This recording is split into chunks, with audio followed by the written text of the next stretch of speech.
First, I want to welcome you, David and Melanie, and some others are still eating, getting their bills. They'll be here momentarily, but I have permission from El Presidente to go ahead and start the meeting. I don't do anything without that.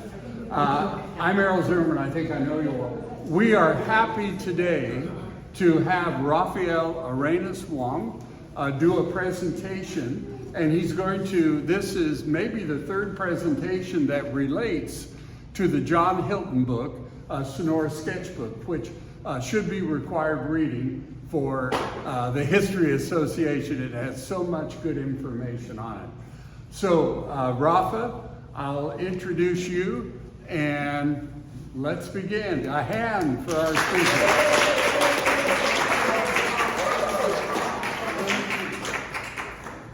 Well, thank you for coming. So, when I'm talking about this book, the Sonora Sketchbook, which is it's a compilation of different stories that this guy John Hilton wrote, and I loved it so much, and I was really obsessed for a while with the book and the stories, and so I've been presenting. Well, I was supposed to do one presentation about the book one time, and when I started doing it, I just realized that I couldn't because it was so many things that I couldn't resume the book in just one presentation. So I've been doing chapters. I'm an ecologist, so the two first that I did was about reptiles and birds. But now I like cooking a lot too, and I like food. You can tell. And so now I move on to food. So I'm moving into the chapter about the art of making good tortillas. And this is chapter number 33. So the book is the sketchbook because he will do sketches. There are sketches within the stories. And these are some sketches that were in this chapter. The first of this young girl making the tortillas. So this is the book, the Sonora Sketchbook. First came in 1947, the first edition. And there's been a few editions. That one, the lower one, is the last one that I found in Amazon. But you can find the old versions online too. But that one, which is kind of a copy, a real copy from the original book. So the sketches are really bad in there. And John Hilton was this character that he was many things. He was a painter, he was a singer, he was a miner, he was a writer, and so he did a lot of stuff. And he wrote for the Los Angeles Times. Here is a photo of him giving one of his paintings to Eisenhower and the White House. And he was from North Dakota originally, but he lived in the Southwest for a long time. And he lived abroad in China. Yeah. So I'm gonna start off what is a tortilla. So a tortilla is a thin, unleavened flatbread made of corn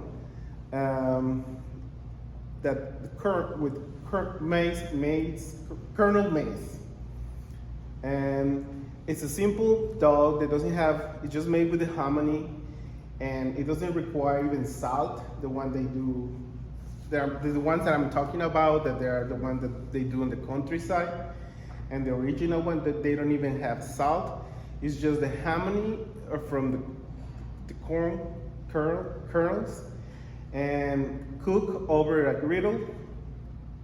And the origin of the corn tortilla, it's Mesoamerica, so it's actually from the Nahuatl and the Mayan. And Mexico is the most diverse country of different type of corns. So the kernels can come in. Yes. I'm sorry. I want to understand what the difference between corn kernel and how many is? Okay, corn, I guess is, well, maize is a plant, so the corn is a fruit, and the kernels are the little grains of corn. And they changed the name to how many when it's the kernel? Well, no, when it changes to how many when they grind. After it gets grind, they call it turns in this harmony when it's grind. So we will call them in Spanish will be we have them mazorcas, which will be the corn, the dry corn. Because if it's the corn cob, it's elote. Then it turns into a mazorca, which is when it's dry. And then we have the grano, they call them nixtamal, but that is after the process that I will explain. Okay. So it was basic food for the cultures in Mesoamerica. So there's around 220 races or breeds of maize in America, which is in Mexico. They find 64 of those species and from those 59 we consider native. The other 5 ones are also found in Guatemala or Belize. And so corn is a staple food for most Mexican and all Latin America, basically. So this is a map that shows the distribution of these native corns. And I'm just talking about native corn. I'm not talking big production like we probably will have in Obregon or Navajo when they have these extensions of corn. There are more industrial production. I'm talking about native corns of Mexico. We call them maíces criollos. So this is a map where people have been collecting this plant.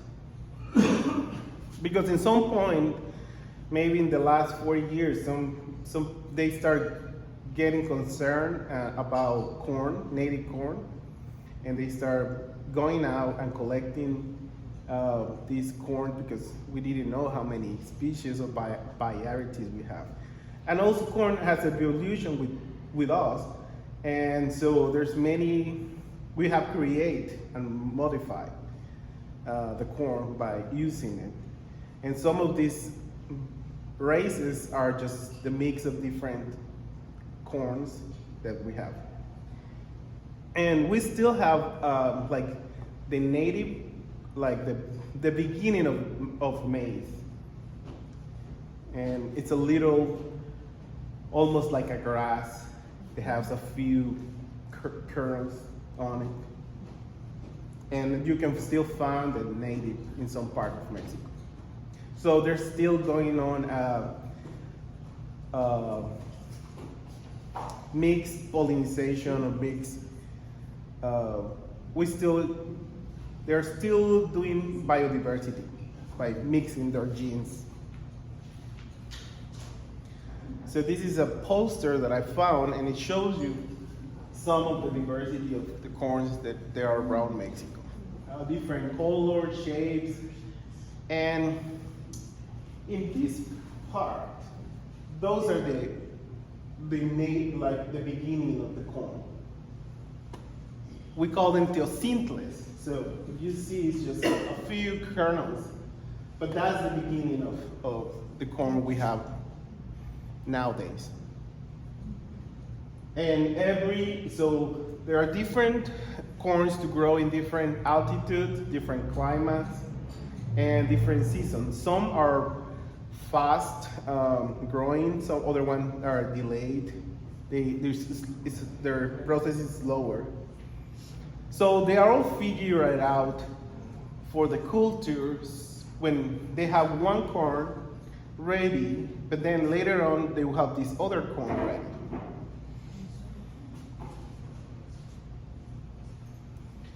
And Sonora has its own corns too, his native corns. And these, so I count around 10 different breeds of corn. And these are corn that they grow in these semi-arid cultures, and they can grow from sea level to 350 meters, 250 meters, 2,050 meters. And as you can see, it can take to 75 to 80 days to have this corn. It's mostly white or yellow corn, the one we found in Sonora. And in the photo, you will see this. Sometimes they do this corn fair here, and this is people from the communities around Alamos. Actually, Muniwasa, which some people went, and Wirokova. And this is some of the corns they produce, that you see in the table. And you can see there are different shapes, colors. And the photo is the painting is a painting of Hilton of this guy working the land. So these are some of the corn breeds in Sonora. Arenoso de Ocho, Blando, Onaveño, Tabloncito Perla, Reventador. And they all have different uses. Like some they're specialized to make coricos, like that, the first one, and other ones like the last one, Reventador, is to make palomitas, corn pops. And they also used to do there's a drink we call a pinole. So you buy this really fine ground toasted corn, and you just mix it with milk and put sugar, and it turns into a beverage. What's forraje? Forraje is for cattle, food for cattle. Forage. And some are really to make tortillas, some other are to make, if you haven't ever eat pozole or menudo, so we have this soup where we add this corn on the soup. ¿Qué es coricos? Coricos are these corn cookies. They are kind of a circle. So this is the other ones. And I mean, esquites are the ones that they sell around where Michoacana is, where they give you the corn kernels cook, and you put all kind of mayonnaise, cheese, salsa. Those are esquites. Pinzante is another beverage that they do with corn. I never had it, so I don't know how it tastes. What is Ponteduro? That's Ponteduro, the first. Corn ball. So the corn ball. That's a Ponteduro. And so we have, again, the corns. Those are the soup. This is the menudo, the pozole, tamales. That's the pinole, in the middle that's very fine round. And those are the coricos, the cookies. And the atole, which is a more thick beverage that usually is hot.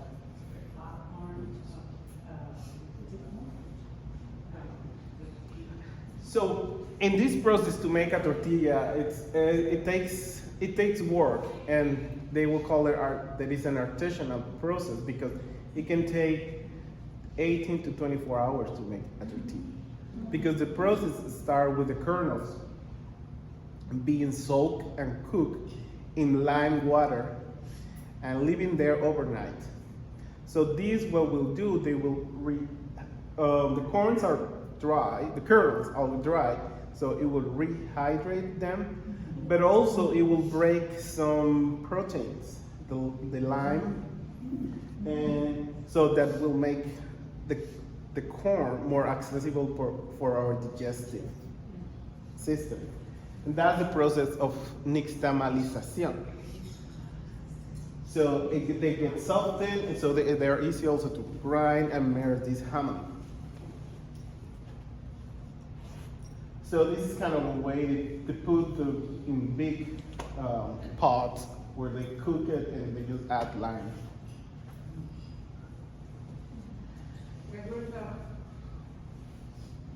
Yes? Lime, you mean the mineral? lime? Yeah, The rock? the rock, yes. Hmm? Oh, we call them cal in Spanish, C-A-L. It's calcium carbonate, yes. Is that also in ash? Some people add ash. That's, I looked Yeah, at it. so the thing is they have to, this mix has to be alkaline. So ash can turn the water alkaline too, as the lime do. So this is kind of the steps. So they wash it, they add the lime and cook it, and they drain it. And Do they have to oh, calcium hydroxide. I was wrong.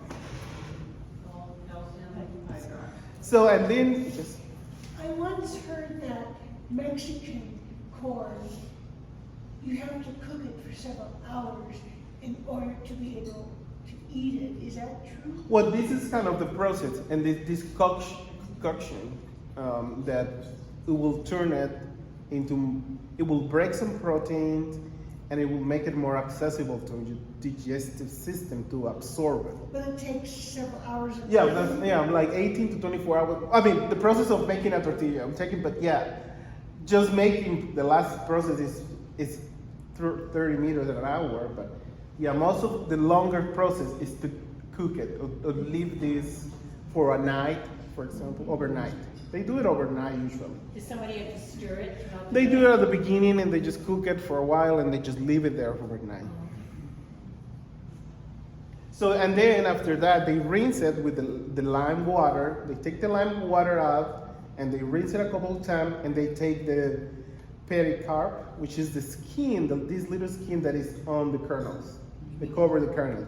So when it gets softened out, it just peels out, like when you take it from like peas or. So this is what the nixtamalization will do on the kernels. So the increase the accessibility of niacin. This is the protein that I was, and then so it has the digestion of the protein. So the corn gets more nutrition to us. I mean, the nutrients are there, but our digestive system is not able to break those to absorb it. But once with this process, they're accessible. So also it kills a lot of fungus that can be there in the kernels. And also enhance flavor and aroma. So, Rafa, would a package of this say a percentage of protein in that product? I mean, is it enough protein that it would be measurable? Let me see. I have some here. And it doesn't have it. Okay. Oh yeah, no, I have it here. Like this package says, yeah, 5 grams of protein for a portion of 100 grams. That's good.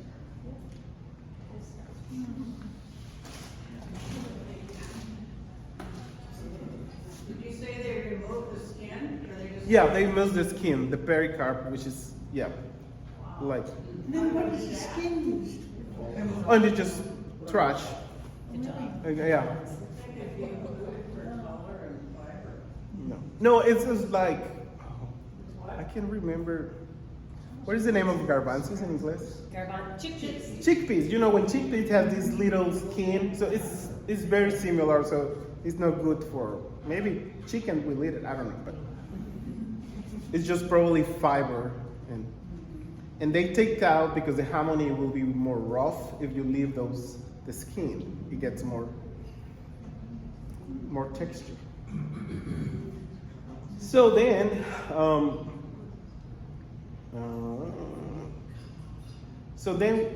what is next is they after they are softer, it goes to the metate, where they make the hamony, just crushing over the stones. And the metate, there are many types of metates, and they used to be very common. No, this is something that is after we have machines that they will grind the corn. It's easy to go and less labor intensive. But this is the traditional grinding process. So they can be like volcanic stones, or sometimes people will find a rock in the arroyo and they will start using it. They will take it home, and with time it will concavate or make these holes, on the stone, just with the use. And so that's the metate, the big stone. And the small stone that you are using is the mano that we use to grind. And it's different than a mortar and pestle because the traction of grinding is different that you have to apply. And also, like it shows in that photo, you can do it with 2 hands, 1 hand, and some stones are circular, and some stones are like more together to form squares. So one of the things that I did, so I base my presentation in taking these phrases or sentences from the book and how he described it. Because at the beginning when I read these, I thought it was really poetic the way he wrote it. I read it again and I don't think so that anymore. I mean, there's still good stuff, but there's some stuff that I think he had a crush on this girl. It seems like he was just stalking the girl while she was making tortillas. And it is read, Chabelita worked the pasty meal over and over again, gathering it up in her hand and feeling it between his fingers to see if it was fine and uniform enough to make me the tortilla that she would be proud of. When she finally felt that the masa had reached the proper consistency, she gathered it up into a ball and placed it in a pottery bowl under a clean dishcloth. And I'm gonna add, so a lot of these pictures were taken by Arrow, and last Sunday we went to the Tianguis, and there's a place where they are doing these tortillas, kind of at the end of the Fatima Church, kind of across from the monastery in that corner. So next step, once you have the tortillas ground, you need to prepare where you're going to cook it. So that means to get the fire on the hornilla and over the comal. So the comal is the surface where you cook your tortillas. And it can be clay, metal. Sometimes I see in rocks, they just heat it up. And the hornilla is, we will say, the fire stove that they have. And it can be very different from to recycle it like these 2,000 liters, how do you call this? Drums. And the next photo, that is in Yucatan. So if you see the hornilla is in the ground with 3 stones and just comal on the top. And this other one made of probably bricks. In the book, he said she had a clay comal. I don't see those in Sonora a lot. Mostly people have metal comals. So once you have the fire going on, preheating, the time is to make the tortillas. So giving the shape with the tortilla, with this hominy that you have, this dough that you're ready. And I'm gonna read what he wrote. a few more sticks of the aromatic palo colorado. Palo colorado is the fire, the wood they use for the fire. It can be mesquite or other. Were added to the flame, and she took a small ball of masa and shaped it into a final tortilla. Gradually, the little ball of dough emerged into the flat disc, into a flat disc, not too thick, not too thin, and light but firm. Here, these photos, Errol took these photos, and you can see that process where she started with this, and then she started making it just with her hands, until they played it on the command. I love these photos because you can see the process, and this is in the probably a minute or less that took it to do that. Chabelita dainty hand seemed to have just the right touch, modeling but never squeezing the dough and coaxing it gentle into a proper shape. That's the scale of Chabelita. You can see Chabelita is probably very young.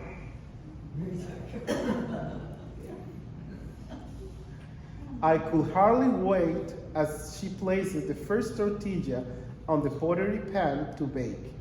It was made right for its smell and its bake. It swell and it baked with a teeny puff in the middle, and when she handed it into me, steaming hot with a cup of fresh roasted and brewer coffee.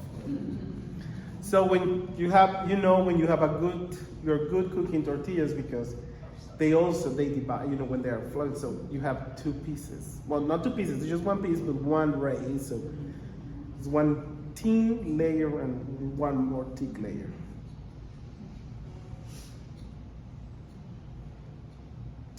And then he refers to the word sabor de mano, which is more used like hecho a mano. Like when do things on our own hands they seems to taste better and they are more appreciated. In Sonora, they have a saying about the sabor de mano, or flavor of the hand. Something about the sweeter the girl, the savory the tortillas. I have met more than one instance where one look at the cook dispels any romantic idea concerning sabor de mano. But anyone who could find anything objectable about hands like Chabelita's simply doesn't have an ear for music. You were right, he was talking her. Yeah. And he closed with this, and I guess I thought was, because I read the last paragraph and I remembered that, and I thought was very poetic, because he writes this at the end of the chapter. And the story is only about 4 pages. Memories are composite thing made up of sights, sounds, smells, and sentiment, so closely interwoven, and they are impossible to untangle. One of the pleasantment of such, which I carry with me from the Sonora Hill country, is the soft light of sundown filtering through the trunk of the cypress tree. The pungent smell of the wood smoke mingled with the odor of coffee and baking tortillas, and Chabelita standing in the door of Palm Taj Hunt, panting tortillas and humming sweetly to the rhythm of her busy hands. He loved her. Thank you. Do you know how Oh, those came with the Spanish and the wheat came to America with the colonization. So that's when they start using it. Flour. Do the colorful corns, like the purples and the reds, do they have a different nutritional value? I don't know, but I'm sure they all different breed. They will have different. They are used for different stuff. They probably have different values of nutrition or different values of ingredient or. Tell us about the birds. Oh, so now, or these metates are really good bird baths. And in the photo, there's a orange crown warbler and a yellow rock warbler taking a bath in a metate at Suzanne's house. During the festival, I was up on Loma Guadalupe Hill at the Culture Center, the old jail, and there was a couple there from Los Mochis, and they had a big vat of the drink. Oh yeah, they have a tole of these very blue corn. Yeah, they call it black. Oh, black corn. Black corn, and they said, oh, it's organic, and I tasted it, it was so good. But they had sold out of the bags of the powder. Yeah. But he told me his Facebook handle, and he said, you know, we could send you some from Los Mochis. So it went for So he was probably, using one of these darker, and he told me that they have this project where they're bringing back this breed of corn. Some of these have lost. They've been lost because they've been using these commercial seeds or just most industrialized. Also, he in the book, it's already this was the 40s, and he was talking about the use of they were changing that part of using now more machines not to grow. The corn was safe there, still was safe. I mean, we still didn't have this big Monsanto thing coming on. But it says about having the machinery to make the tortillas instead of having chabelita glued to the kitchen to make tortillas. Because tortillas are eaten in every meal. So, and they are made fresh because these don't really, once when they get cold, they don't really last. So, more questions?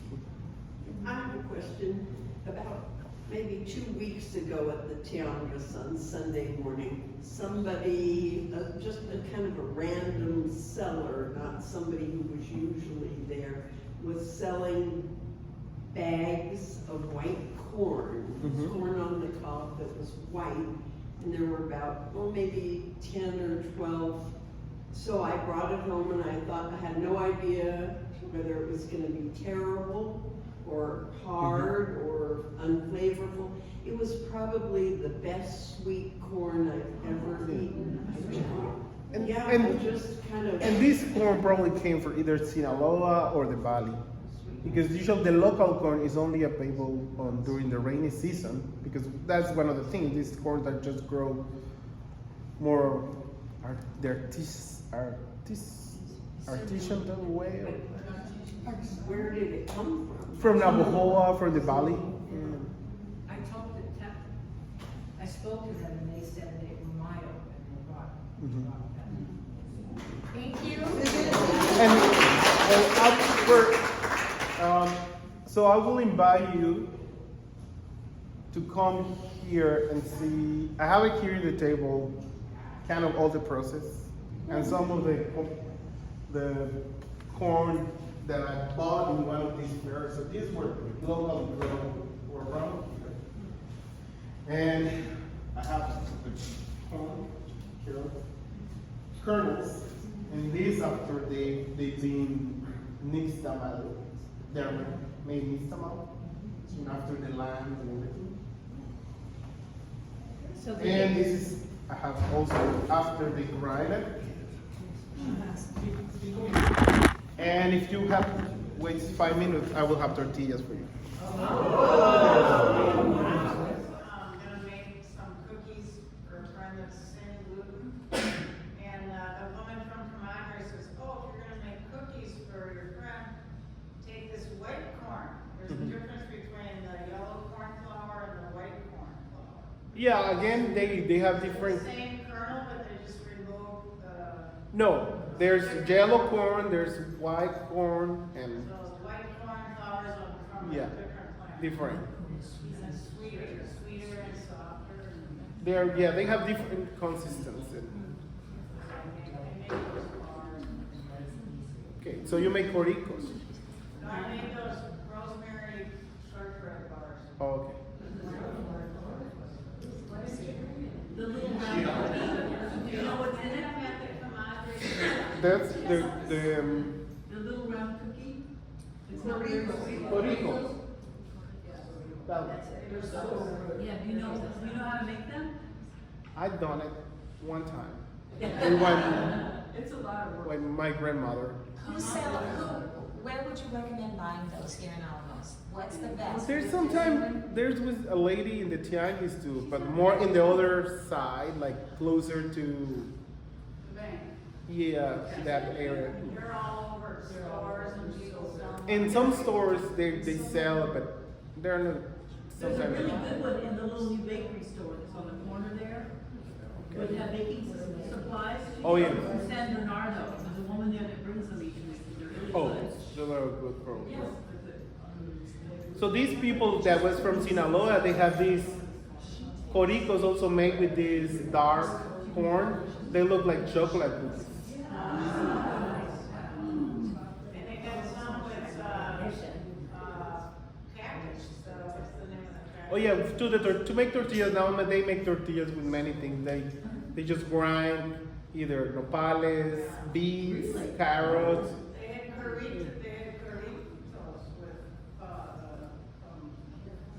nopales. Nopales. Was that the museum, the old, jail where, they had the fowl festival? Thank you.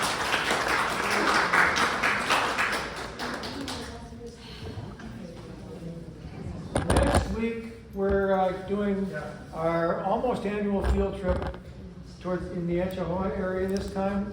Trini and I are going to lead the group, and we're going to visit some mask and doll makers in little villages near Etchahoa. And then we're going to have our almost annual little luncheon at the Mirador restaurant in Anapampito. And there'll be more about that coming out later, so kind of keep that on your About what calendar. time would it start? What day?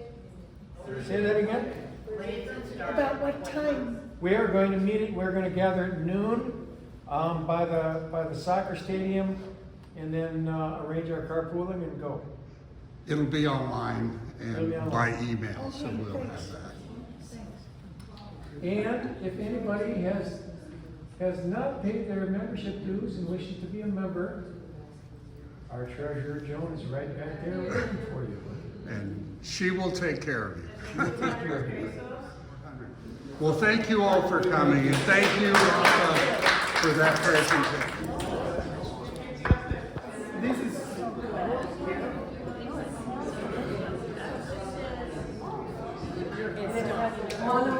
Made by hand. It's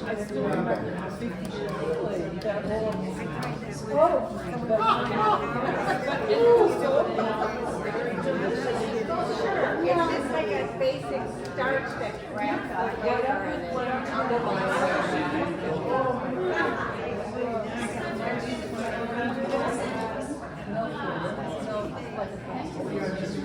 Yeah, we have.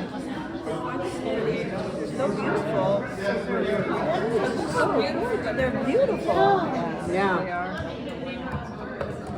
Look at this one. This is purple one. Blue one.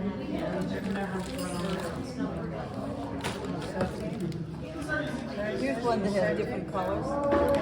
You can find these sometimes at the tianguis. Yes, it Watch does. the cords here, everybody. Watch the cords. Are you gonna do a little grinding, Melanie? Yes, I'm gonna try. Is he giving away? Oh, wow, that looks like a lot of work. Can you imagine making enough for everybody to have 3 times a day? After it's cooked, it must need to be dry. No,